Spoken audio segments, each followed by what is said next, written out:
She was declared barren before the entire pack, publicly rejected, humiliated, left to believe her body was broken beyond repair.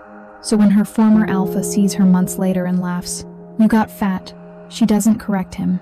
She doesn't explain the truth her body has been hiding. But someone else feels it. Across the distance, an alpha she met only once, a man whose name she never learned, stops mid-breath. The pull in his chest that has haunted him for months suddenly makes sense. He appears in the marketplace like a storm given form. And when he looks at her, really looks at her, everything changes. She is carrying my air. 5 words. One truth. A lie about to be destroyed. The Alpha King has found what he's been searching for. And the woman everyone dismissed as empty is about to become the most protected wolf in the kingdom.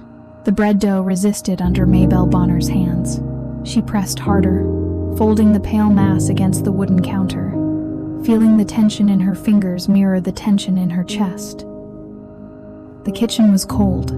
Early winter had crept through the gaps in the cabin walls, settling into corners like unwanted company. Outside, frost covered the grass in thin white sheets.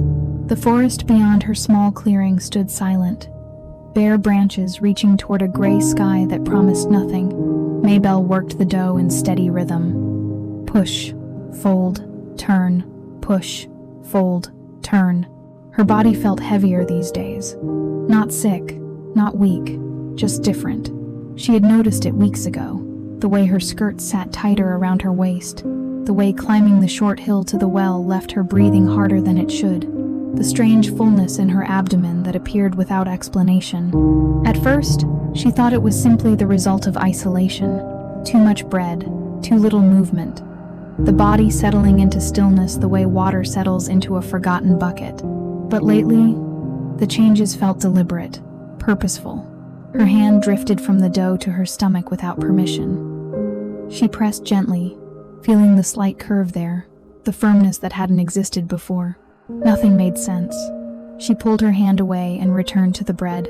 Through the window, she watched a pair of rabbits dart across the clearing. They moved quickly, ears flat, bodies low to the ground. Something had startled them. Everything startled easily around her now. Birds flew away when she stepped outside. Deer avoided the paths she walked. Even the wind seemed to quiet when she stood still. It had been that way since she left. Since the day Clyde Finch stood before the entire Turlough pack and declared her broken, the memory arrived without warning, sharp and complete. She had been standing in the center of the gathering circle. The pack had assembled for the bonding ceremony. Hundreds of wolves gathered under the full moon, waiting to witness their alpha claim his mate. Maybelle had worn white. Her mother had braided flowers into her hair. Her hands had trembled with anticipation. Clyde had stood across from her, tall and broad-shouldered, his expression unreadable. The elder had spoken the traditional words. The pack had grown silent, waiting for the moment when Clyde would step forward, when his scent would answer hers, when the bond would settle into place like a key turning in a lock. But Clyde didn't move. He stood perfectly still, staring at her with something that looked like disappointment. Then he spoke. "I cannot bond with a barren wolf." The words fell into the silence like stones into deep water. Maybelle's breath stopped. "Her scent gives no answer," Clyde continued, his voice carrying across the circle. "Her body shows no sign of fertility. I have waited. I've been patient. But an alpha cannot bind himself to emptiness."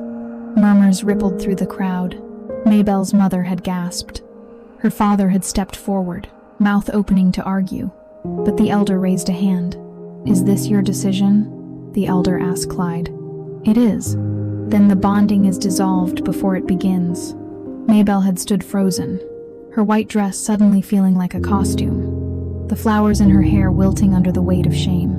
Someone laughed. She never learned who, but the sound broke something inside her that never fully healed. Clyde turned away first. The crowd followed his lead, conversations resuming as if nothing significant had happened. Only Lorena Voss remained beside her. Lorena, her closest friend. The woman who had held her hands during her first heat, who had promised loyalty, who had sworn that no matter what happened, they would always stand together. Maybelle, Lorena whispered. "I'm so sorry." Maybelle looked at her friend, searching for comfort, for outrage, for anything that might anchor her in the spinning chaos of humiliation. But Lorena's eyes slid away, and Maybelle understood. Lorena wasn't going to fight for her, wasn't going to argue, wasn't going to stand between Maybelle and the judgment that had just been handed down. 3 months later, Clyde married Lorena. The pack celebrated for days. Maybelle left before dawn on the morning of the wedding. She packed a single bag, walked through the forest until her legs gave out, and built a life in the spaces where no one would look for her. That was 2 years ago. The dough had risen enough. Maybelle shaped it into a rough loaf and set it aside to proof. Her hands were coated in flour. She washed them in the basin near the window, watching the white powder swirl into the water and disappear. She dried her hands on her apron and touched her stomach again. The fullness was still there, undeniable now, but it couldn't mean anything. Clyde had been right. Her body was broken. Her womb was empty. She had learned to accept it the way one accepts scars inevitable, permanent, part of the landscape of survival. She turned away from the window and began cleaning the counter. Outside, the sky darkened. Snow would fall tonight. She could smell it in the air, that particular cold that preceded storms. Maybelle built up the fire, added another log, and settled into the chair near the hearth. Her body ached in strange places. Her breasts felt tender. Her back carried a dull throb that wouldn't ease no matter how she shifted position. She closed her eyes and let the warmth of the fire seep into her skin. Sleep came quickly these days, heavy and dreamless. But tonight, as she drifted, a single thought surfaced unbidden. What if Clyde was wrong? She pushed it away before it could take root. Some lies, once believed, become easier than the truth.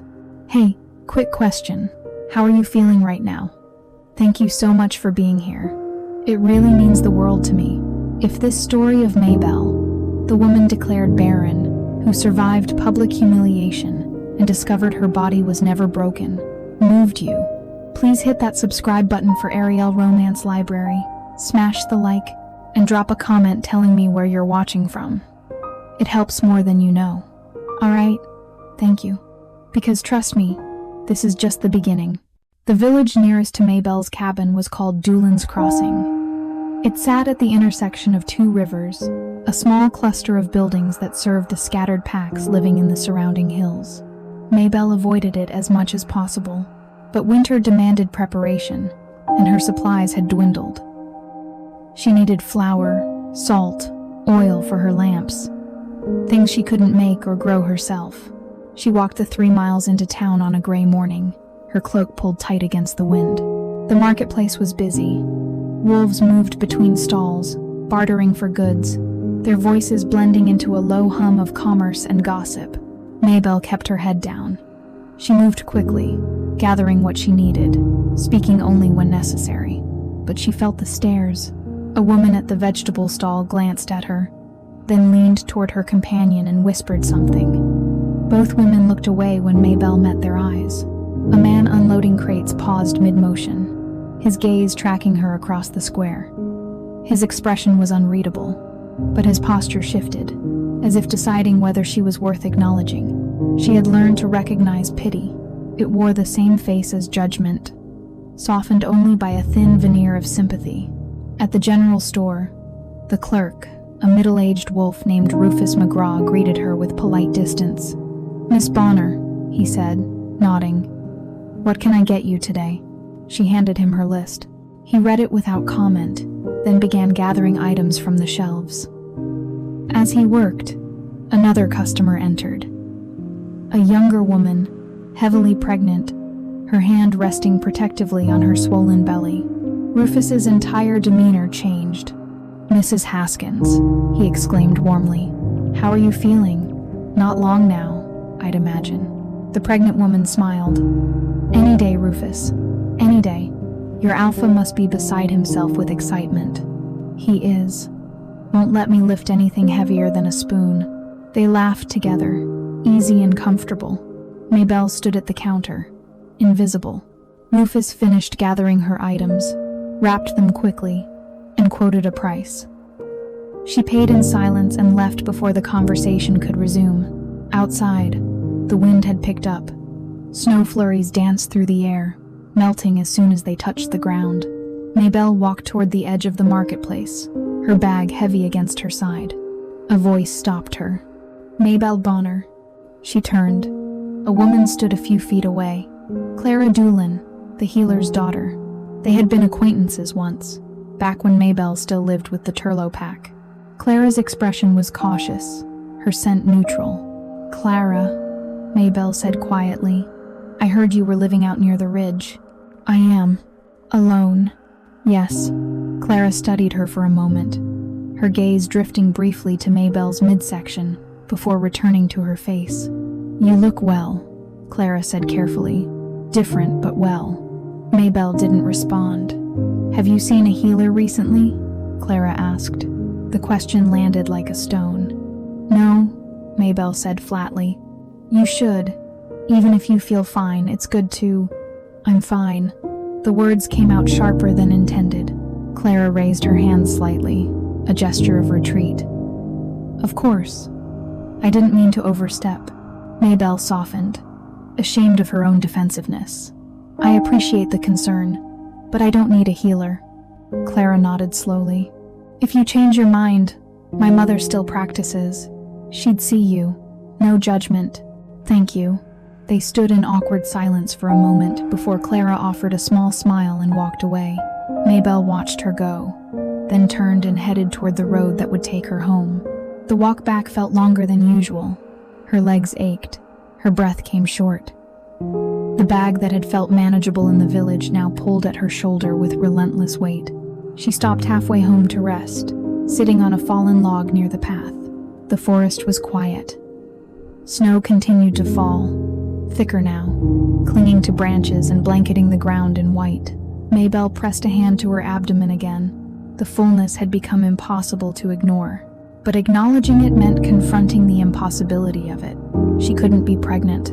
Clyde had declared her barren. Every alpha she had encountered since the rejection had confirmed it with their indifference. Her scent carried no signal. Her body showed no signs. And yet, she had missed 2 cycles, maybe 3. She had stopped tracking them after the rejection, finding the reminder too painful. Her appetite had shifted. Foods she once loved now turned her stomach. Strange cravings appeared without warning. And the dreams. Every night for the past month, she dreamed of wolves running through snow, of a presence she couldn't name, of hands that touched her with reverence instead of evaluation. She shook her head and stood. This was foolishness. She was alone. She had been alone. There had been no one, except the memory surfaced slowly, reluctant and vivid.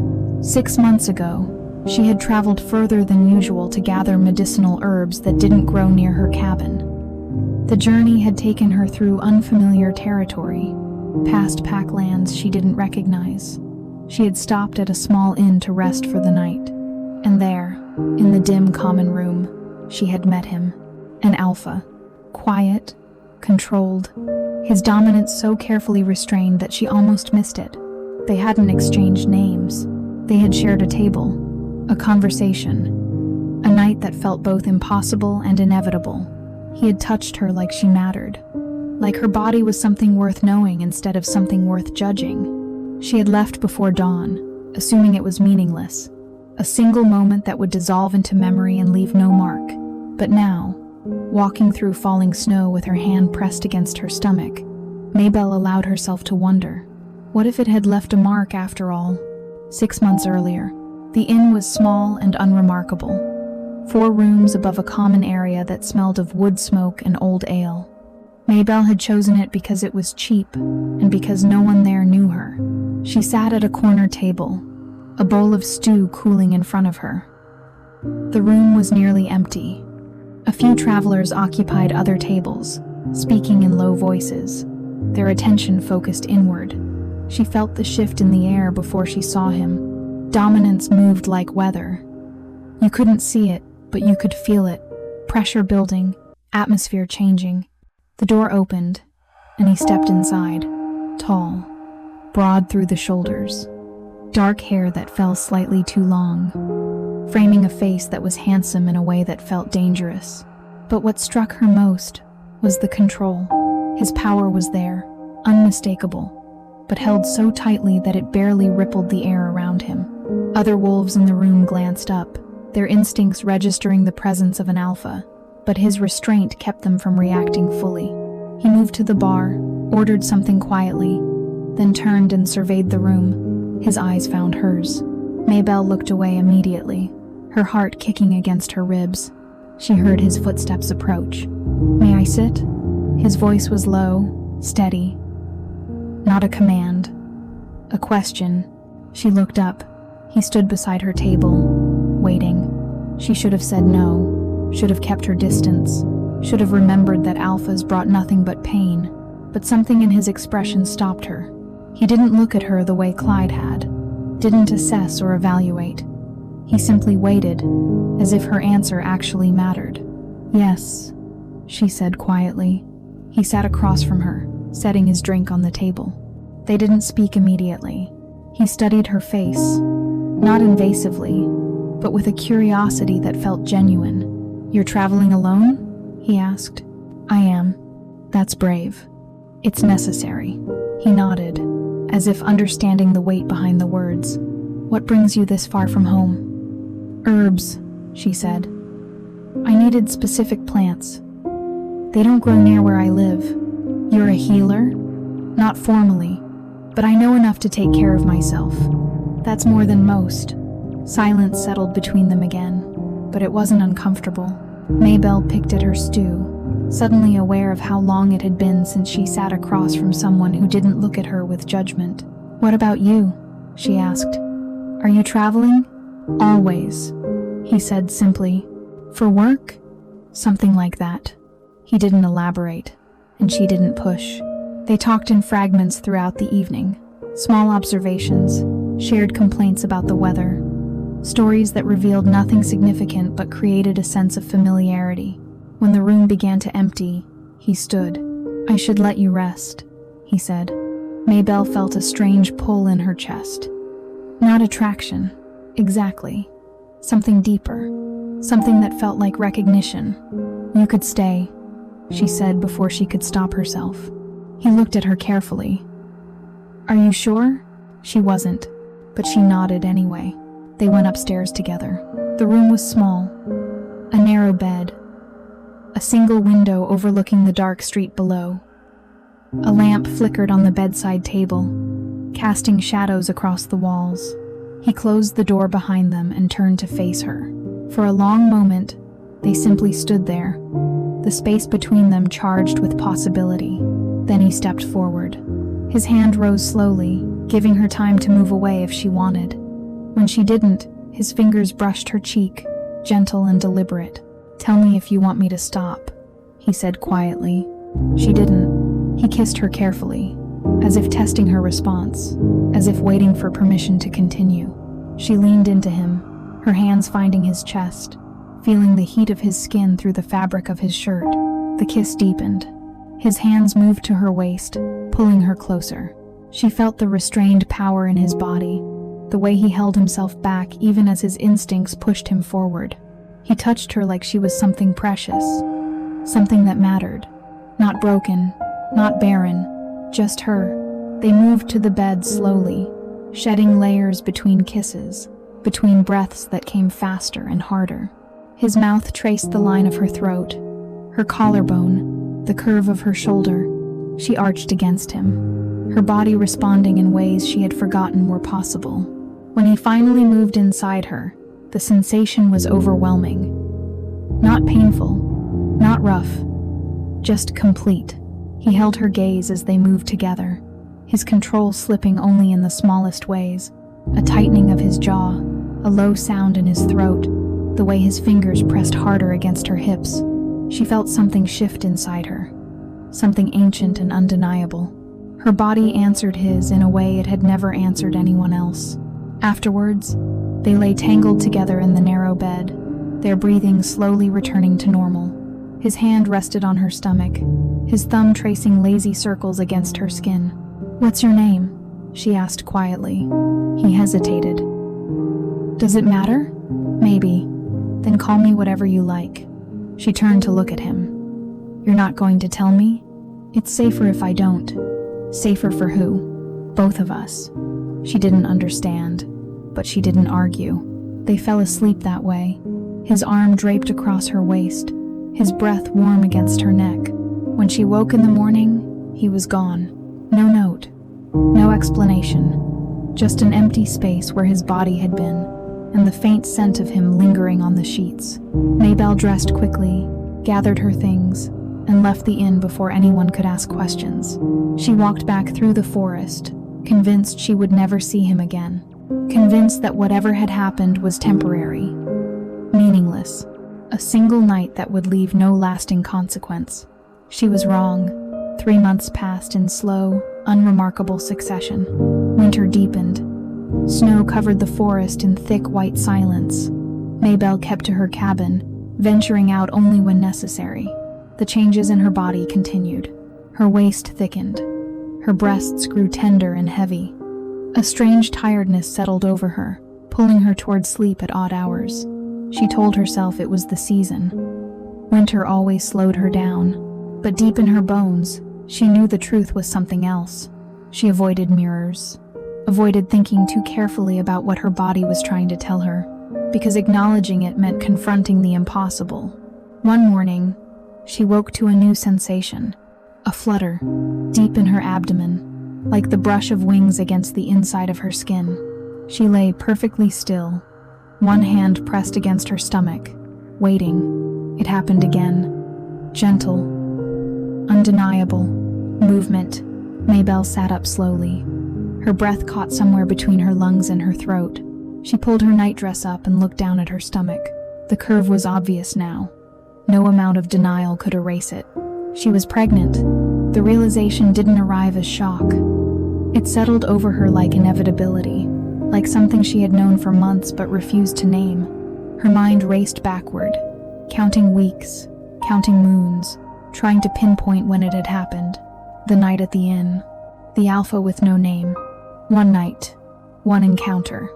It should have been impossible, but her body had answered him in ways it never answered anyone else. Maybelle stood and dressed slowly, her movements mechanical. She should have felt panic, fear, the weight of consequence. Instead, she felt calm. For the first time in 2 years, her body made sense. She wasn't broken. She had simply been waiting, across a great distance, in a stone fortress that overlooked a sprawling city. Alpha King Harlan Cross stood at a window and stared into the darkness. Something was wrong. Not wrong in a way he could name. Not immediate danger or physical threat, but a pull. A persistent, quiet ache that lived beneath his ribs and refused to be ignored. It had started months ago. A faint sensation, barely noticeable at first. Now it was constant. He pressed a hand to his chest, feeling the steady beat of his heart, searching for the source of the discomfort. Nothing. Behind him, his advisor Emmett Turlow cleared his throat. "Your Majesty, the council is waiting." Harlan didn't turn. "Let them wait." Emmett hesitated. "They're concerned about the succession, about the lack of an heir." "I'm aware. They believe it's time for you to choose a mate, to secure the bloodline. They've made their opinions clear, and yet you continue to delay." Harlan finally turned, his expression unreadable. "Would you have me bond with someone I have no connection to, Emmett, for the sake of political convenience?" "I would have you fulfill your duty, Your Majesty." "My duty," Harlan repeated quietly. "Is that what we're calling it now?" Emmett's jaw tightened. "The kingdom needs stability. An alpha without an heir is a kingdom without a future. Then perhaps the kingdom should learn patience." Harlan walked past him toward the door. "Where are you going?" Emmett asked. "Out, Your Majesty." But Harlan was already gone, his footsteps echoing down the corridor. He didn't know where he was going, didn't know what he was searching for, only that the pull in his chest had grown stronger, and somewhere, in a direction he couldn't name, something was calling to him. Back in her cabin, Maybelle sat by the fire, her hand resting on her stomach. The flutter came again, stronger this time. She closed her eyes and let herself feel it. A life growing inside her, against all expectation, against everything she had been told. Tears slipped down her cheeks, but she didn't brush them away. For 2 years, she had believed the lie, believed she was empty, broken, unworthy of the future other wolves took for granted. But her body had kept its own counsel. It had waited, and when the right wolf came, it had answered. Maybelle didn't know who he was, didn't know if she would ever see him again, but sitting there in the firelight, feeling the quiet movements of the life inside her, she allowed herself to hope. Maybe she wasn't meant to be alone after all. Spring arrived slowly, coaxing green shoots from frozen ground and pulling birdsong from silent branches. Maybelle's pregnancy had progressed beyond concealment. Her stomach curved outward in an undeniable swell. Her movements had grown careful, measured. The pup, she thought of it as a pup, now kicked and turned with increasing strength. She had given up trying to hide it. The isolation that once protected her now felt suffocating. She needed supplies, needed to move beyond the narrow boundaries of her cabin. So on a bright morning in early spring, she made her way back to Doolin's Crossing. The marketplace was busier than before. Vendors called out prices.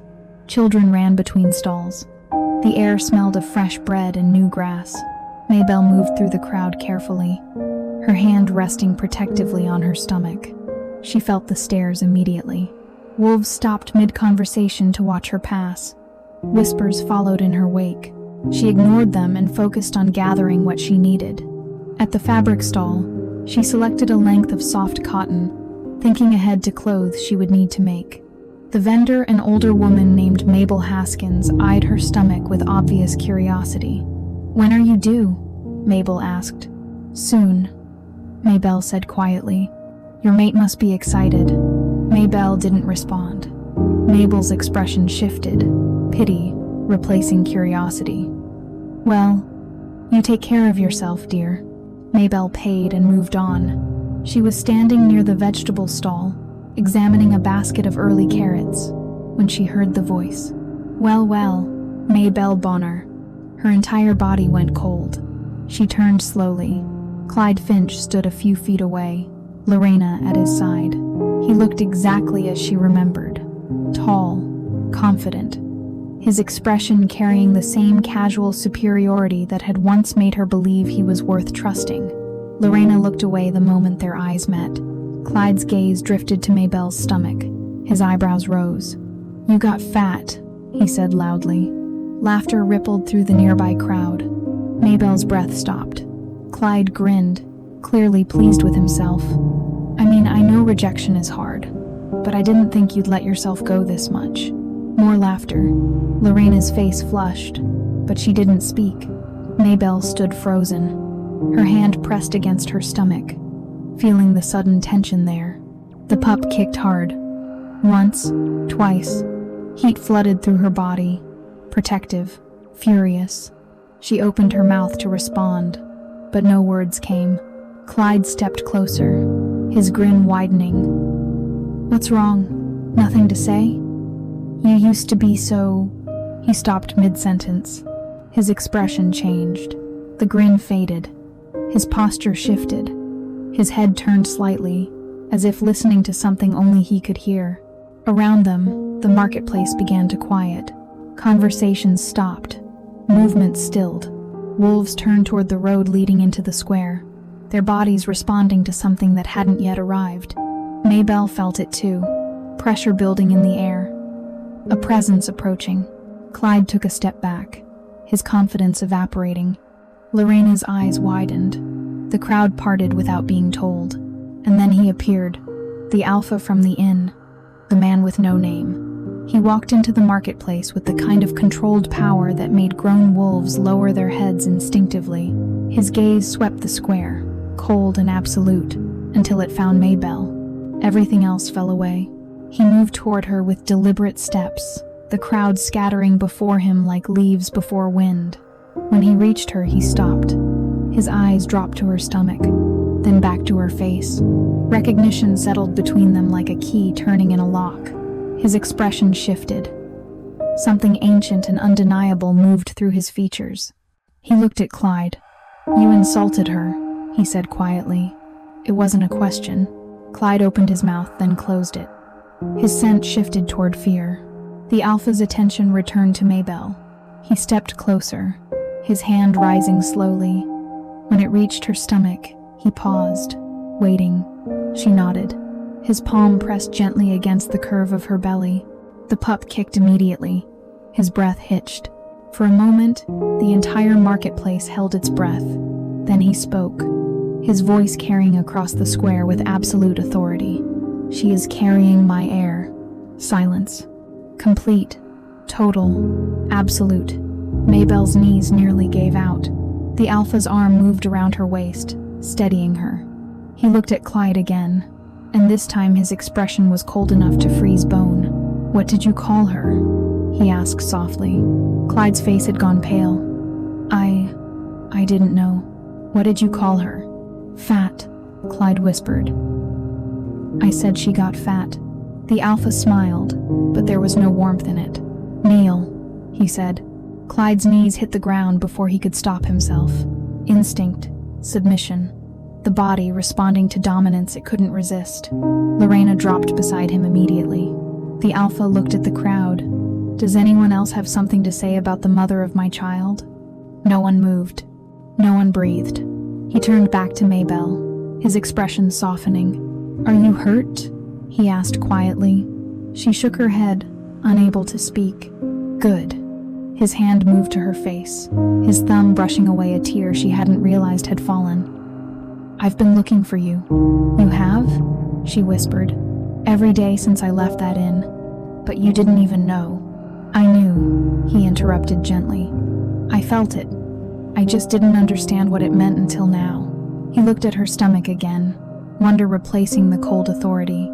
"How far along are you?" 6 months, she managed. "And you've been alone?" She nodded. His jaw tightened, but he kept his voice gentle. "Not anymore." He turned to face the crowd, his arm still around Maybelle's waist. "I am Harlan Cross," he said, his voice resonating across the square. "Alpha King of the Northern Territories." Gasps echoed through the crowd. Several wolves dropped to their knees immediately. Harlan continued. "This woman Maybelle Bonner is carrying my pup. She is under my protection. Anyone who harms her, insults her, or treats her with anything less than absolute respect will answer to me personally." He looked down at Clyde, still kneeling in the dirt. "Stand up," Harlan said. Clyde rose shakily. "You rejected her publicly," Harlan continued. "You called her barren." Yes. "You were wrong." Clyde's face flushed. "I didn't."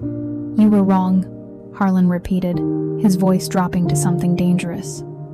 "She was never barren. She was selective. Her body rejected you because you weren't worthy. Do you understand?" Clyde nodded miserably. "Say it." "I wasn't worthy," Clyde whispered. Louder. "I wasn't worthy." Clyde's voice cracked. Harlan studied him for a long moment. "You humiliated her. You made her believe she was broken. You stole 2 years of her life. I'm sorry. Your apology means nothing. But you will leave this territory. You and your mate. You will go far enough that she never has to see your face again. Do you understand?" "Yes, Your Majesty." "Good. You have until sunset." Harlan dismissed him with a look, turning his full attention back to Maybelle. "Can you walk?" he asked gently. "Yes." "Then let me take you somewhere safe." She looked up at him. This man who had appeared like a storm, who had defended her without hesitation, who had claimed her and their child before an entire marketplace. "Who are you?" she asked. He smiled, and this time it was warm, real. "I'm yours," he said simply, "if you'll have me." Maybelle felt the pup kick again, as if answering for her. She nodded. Harlan lifted her carefully, cradling her against his chest as if she weighed nothing. The crowd parted as he carried her through the marketplace and toward the road beyond. Behind them, Clyde remained kneeling in the dirt, the lie he had created finally destroying him instead of her. Harlan brought Maybelle to a house on the outskirts of Doolin's Crossing. It belonged to a trusted ally, a wolf named Emmett Turlow, who served as his advisor and traveled with him when he left the palace. The house was simple but comfortable, clean, warm, more space than Maybelle had seen in years. Harlan set her down gently on a cushioned chair near the fireplace. "Rest," he said. "I'll bring you something to eat." She watched him move through the unfamiliar space with practiced ease, his earlier fury replaced by careful attention. He returned with bread, cheese, and water, setting it on the small table beside her. "You need to eat," he said gently. Maybelle looked at the food, then at him. "Why?" she asked quietly. He sat across from her, his expression serious. "Why what? Why did you look for me? You left without saying goodbye, without even telling me your name. I thought," her voice caught, "I thought it meant nothing." Harlan leaned forward, his elbows resting on his knees. "It meant everything. I just didn't know how to tell you." "Why not?" "Because I'm the Alpha King. Because every choice I make is scrutinized. Because bonding with someone I met for a single night." He paused, searching for words. It would have raised questions, created complications. "So you left." "So you left." "I left because I had responsibilities. But I felt you. That night, I felt the connection. And when I woke the next morning and you were gone, He stopped, frustration crossing his features. "I should have told you who I was. I should have asked your name. I should have done everything differently. But you didn't." "No," he admitted. "I didn't. And I've regretted it every day since." Silence settled between them. Maybelle touched her stomach absently. "How did you find me?" "I didn't. Not intentionally." He gestured toward her belly. "I felt the pup. About 3 months ago, I started sensing something. A pull. A connection I couldn't explain.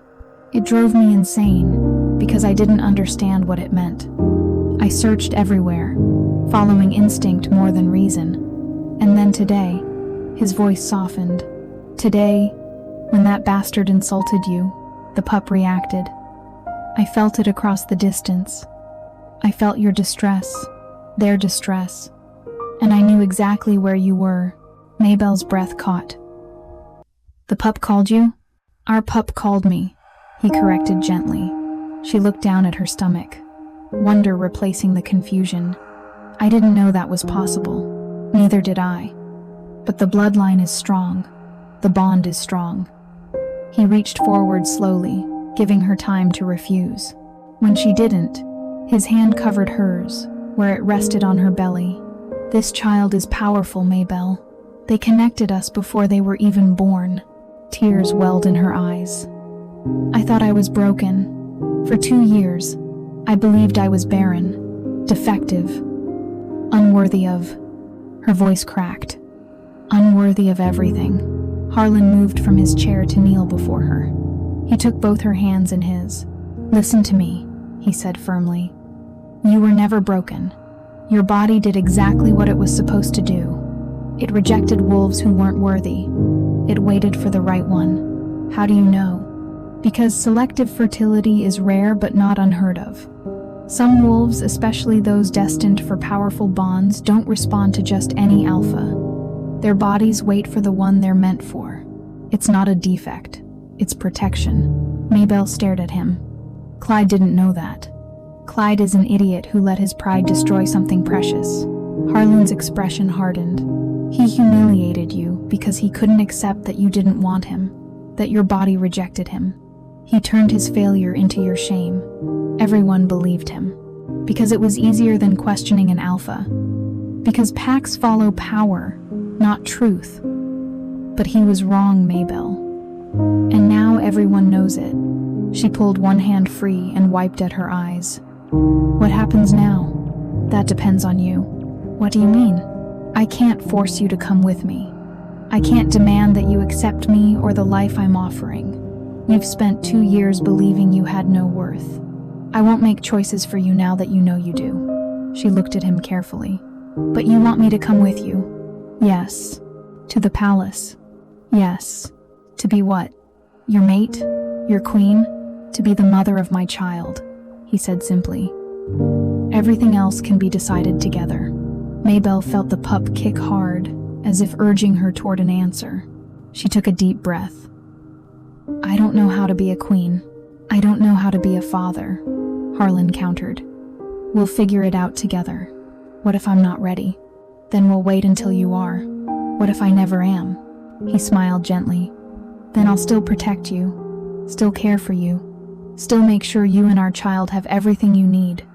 The bond doesn't require titles, Maybelle. It just requires us showing up for each other. She studied his face, searching for deception, for hidden motives, for any sign that this was another lie waiting to destroy her. But she found only sincerity, and beneath that, something deeper, something that looked like hope. Okay, she said quietly. Okay, I'll come with you. Not because I'm ready, not because I know what I'm doing, but because, she paused, her hand returning to her stomach, because this pup deserves a father, and because you came back. Harlan's entire expression softened. He leaned forward and pressed his forehead gently against hers. Thank you, he whispered. They stayed like that for a long moment, breathing together, letting the reality of what they had agreed to settle over them. Finally, Harlan pulled back. There's something else, he said. What? The pack. The Turlo pack where Clyde is alpha.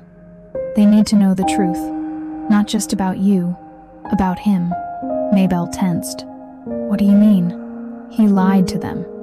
He told them you were barren to cover his own inadequacy. They believed him. They helped humiliate you. They need to face what they did. You're going back to the pack? We're going back to the pack. She shook her head immediately. I can't. Yes, you can, Harlan interrupted gently. You don't have to be afraid of them anymore. Not with me there. But they owe you an apology. They owe you acknowledgement. And you deserve to stand before them as exactly what you are: powerful, worthy, and carrying the future of an entire kingdom. Maybelle's hands trembled. When? Tomorrow, before we leave for the palace. Before Clyde has a chance to spread more lies. We go back and we end this properly. She wanted to refuse, wanted to say no, wanted to avoid the humiliation of facing those people again. But beneath the fear, something else stirred. Anger. She had run once. She had let their judgment chase her into isolation. Maybe it was time to stop running. Okay, she said finally. Tomorrow. Harlan smiled. Good.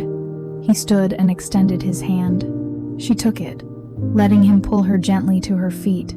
Come, he said. You need rest. Real rest. And tomorrow we take back what they stole from you. The Turlo Pack gathering grounds looked exactly as Maybelle remembered. A wide circle of packed earth surrounded by tall pines. Stone benches arranged in curved rows. A central platform where the Alpha stood during ceremonies. She had been rejected here 2 years ago. Now she was returning. Harlan stood beside her, his presence radiating controlled power. Behind them, Emmett and a small contingent of royal guards waited at a respectful distance. The pack had assembled quickly. Word had spread that the Alpha King himself had demanded their presence. Wolves filled the benches, their expressions ranging from confusion to fear to barely concealed curiosity.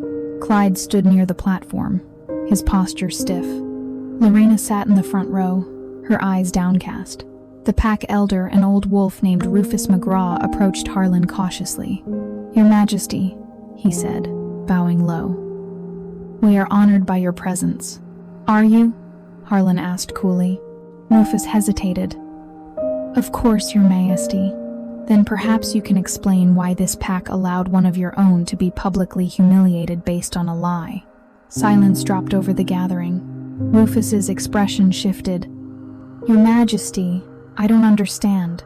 2 years ago, Clyde Finch rejected Maybelle Bonner before this entire pack. He called her barren. He framed it as a failure of her body. You all accepted his word without question, without investigation, without giving her a chance to defend herself. Murmurs rippled through the crowd. Rufus glanced at Clyde, then back at Harlan. If Alpha Clyde said, Alpha Clyde lead, Harlan interrupted, his voice cutting through the air like a blade. Maybelle Bonner is not barren. She never was. Her body simply rejected an alpha who wasn't worthy of her. Gasps echoed through the gathering. Clyde's face flushed. Your Majesty, I didn't know. You didn't care, Harlan corrected coldly. You humiliated her to protect your pride. You let her believe she was broken to avoid admitting you weren't strong enough to claim her. Clyde opened his mouth, then closed it. Harlan turned to address the entire pack. Maybelle Bonner is carrying my child, the future heir to the Northern Territories. She conceived after a single night because her body recognized what it was meant for. This pack failed her. You all failed her. Wolves shifted uncomfortably on the benches. An older woman, Pearl Doolin, the village healer, stood slowly. Your Majesty, we didn't know. If we had known, you should have questioned, Harlan said firmly. You should have investigated. You should have demanded proof before allowing one of your own to be cast out. Instead, you chose comfort. You chose hierarchy. You chose to believe in Alpha, simply because he was an alpha. Pearl sat back down, shame coloring her features. Harlan looked at Maybelle. She stood beside him, her hand resting on her stomach, her posture straight despite the trembling in her legs. Do you want to speak? He asked quietly. She hesitated, then nodded. Harlan stepped aside, giving her space. Maybelle walked forward slowly until she stood at the edge of the platform. The pack stared at her, some with pity, some with shame, some with barely hidden hostility. She took a breath. I believed you, she said, her voice carrying across the circle. When Clyde called me barren, I believed him. When you all looked at me with pity, I believed I deserved it. I spent 2 years thinking I was broken, thinking my body was defective, thinking I wasn't worthy of the future other wolves took for granted. Her voice strengthened, but I wasn't broken. I was just waiting. My body knew what my mind didn't. It rejected the wrong wolf. It waited for the right one. And when he came, it answered immediately. She looked directly at Clyde. You lied about me because I didn't want you. Because my body rejected you and you couldn't handle it. So you made it my fault. You made me carry your shame. You turned your failure into my humiliation. And all of you, she gestured to the pack, let him do it. Silence, complete and heavy. I'm not asking for an apology, Maybelle continued. I don't need your validation anymore. I came here because you needed to know the truth. I came here so that the next time someone stands before you claiming another wolf is defective, you question it, you investigate it. You don't just accept it because it's easier. She placed both hands on her stomach. This child is proof that I was never what you believed. And I want you all to remember that the next time you're tempted to judge someone based on another person's lie. She turned and walked back to Harlan. He took her hand immediately, his expression proud.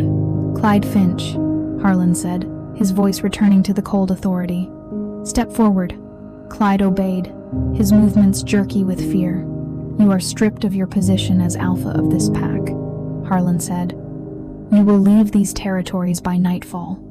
You will not return. If you ever speak Maybelle's name again, if you ever spread lies about her or this child, I will personally ensure that your punishment is far more severe than exile. Do you understand? Yes, Your Majesty, Clyde whispered. Good. Go. Clyde turned and walked away, his shoulders hunched, his confidence shattered. Lorena stood to follow him. Wait, Maybelle said. Lorena stopped, turning slowly. Maybelle walked toward her former friend, stopping a few feet away. You were my best friend, Maybelle said quietly. You held my hands during my first heat. You promised loyalty. And when Clyde rejected me, you said nothing. When he married you 3 months later, you celebrated while I disappeared. Lorena's eyes filled with tears. Maybelle, I'm so sorry. I don't want your apology. I want you to remember what silence costs. I want you to live with the knowledge that you chose him over truth, over friendship, over basic decency. Tears spilled down Lorena's cheeks. Go, Maybelle said. I'm done carrying what you should have felt. Lorena turned and ran. Maybelle watched her go, feeling something release in her chest. Not forgiveness, release. She turned back to Harlan. He was watching her with an expression she couldn't quite name. Are you ready to leave? He asked gently. She looked at the pack one last time, at the faces that had once defined her world, at the place that had witnessed her lowest moment. Then she looked at Harlan, at the future waiting beyond this circle. Yes, she said, I'm ready. They traveled for 3 days. Harlan had arranged for a carriage, knowing Maybelle couldn't manage long distances on foot in her condition. She sat by the window, watching the landscape change as they moved north. Forests gave way to rolling hills. Villages appeared and disappeared. The air grew colder, sharper. Harlan sat across from her, working through papers that Emmett brought him at each stop, but his attention rarely strayed far from her. On the third night, they stopped at an inn larger than any Maybelle had seen before. Harlan secured a private room, instructing the staff to bring hot water and a meal. When they were alone, he knelt before her and carefully removed her shoes. Your feet are swollen, he said, his fingers gentle against her ankles. It happens, she said quietly. Does it hurt? A little. He massaged her feet slowly, his touch relieving the ache she had been ignoring for hours. Thank you, she whispered. He looked up at her. For what? For this. For everything. For defending me. For standing beside me. For her voice caught. For making me believe I wasn't broken. Harlan set her foot down gently and moved to sit beside her on the bed. You were never broken, he said firmly. And I will spend the rest of my life making sure you never forget that. She leaned against him, feeling his warmth seep into her bones. What happens when we reach the palace? She asked. We introduce you to the court. We prepare for the pup's arrival. We figure out how to build a life together. Just like that? Just like that. What about the council? What about expectations? What about... He turned her face toward his, stopping the spiral of worry with a kiss. It was gentle, careful, full of promise instead of demand. When he pulled back, his forehead rested against hers. We'll face it together, he said. All of it. But tonight, just rest. Just be here with me. She nodded, letting the fear dissolve. They lay down together, his arm around her waist, his hand resting on their child. The pup kicked gently, as if acknowledging his presence. Harlan's breath hitched. Does that hurt? No, Maybelle said, smiling.